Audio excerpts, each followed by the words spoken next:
राजस्थान की ऐतिहासिक पृष्ठभूमि में आपका स्वागत है। देखते हैं, एक परिचय के साथ शुरू करते हैं।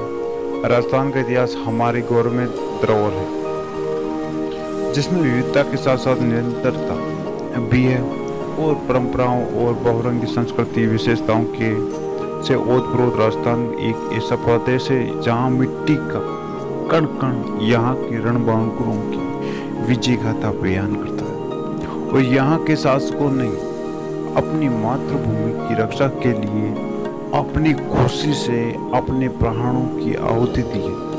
और कहते हैं राजस्थान के पत्थर भी अपना इतिहास बोलते हैं और यहाँ पूरा संपदा का अटूट खजाना है।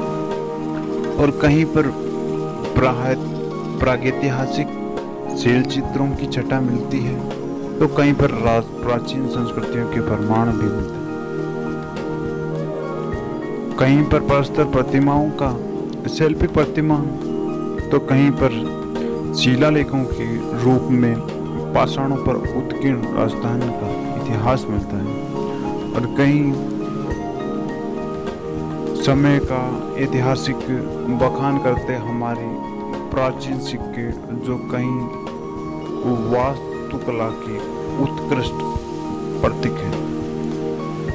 उपासना स्थल यहाँ पर मिलते हैं, भव्य प्रासाद यानी कि भव्य महल यहाँ मिलते हैं और अभय दुर्ग एवं जीवंत स्मारकों का संगम आदि राजस्थान के कस्बों, शहरों, उजड़ी बस्तियों में देखने को मिलते हैं। और राजस्थान के बारे में तो यह सोचना गलत होगा कि यहाँ की धरती केवल रण क्षेत्र रही है। सच तो यह दोस्तों की यहाँ पर तलवारों की झनकार के साथ साथ भक्ति, आध्यात्मिकता का मधुर संगीत सुनने को मिलता है। यहाँ लोक पर संस्कृति चेतना अत्यंत गहरी है। यहाँ पर मेले, त्योहार यहाँ के लोगों के मन में रचे और बसे हुए हैं। लोक नृत्य और लोकगीत राजस्थानी संस्कृति के संवाद है। राजस्थानी चित्र शैलियों में श्रृंगार कर जहाँ सौंदर्य के रस के साथ साथ लौकिक जीवन की भी अभिव्यक्ति हुई है। राजस्थान की ये मरुस्थलीय भूमि प्राचीन सभ्यताओं की जन्मस्थली भी रही है। यहाँ पर कालीबंगा, आहड़, बेराट, बागोर, गणेश्वर जैसी अनेक पाषाणकालीन, सिंधुकालीन और ताम्रकालीन सभ्यताओं का विकास भी हुआ, जो राजस्थान के इतिहास की ये राजस्थान का इतिहास कितना प्राचीन है ये सिद्ध करती है। और इन सभ्यता स्थलों के विकास में विकसित मानव बस्तियों के प्रमाण भी मिले हैं।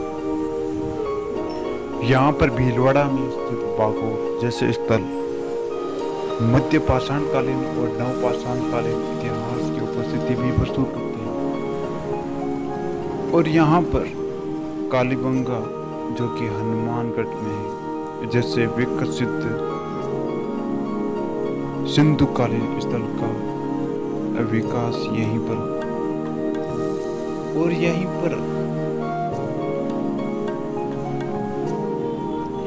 पर आहड़, उदयपुर और गणेश्वर सीकर में जैसी प्राचीनतम ताम्रकालीन सभ्यताएं भी पनपी है।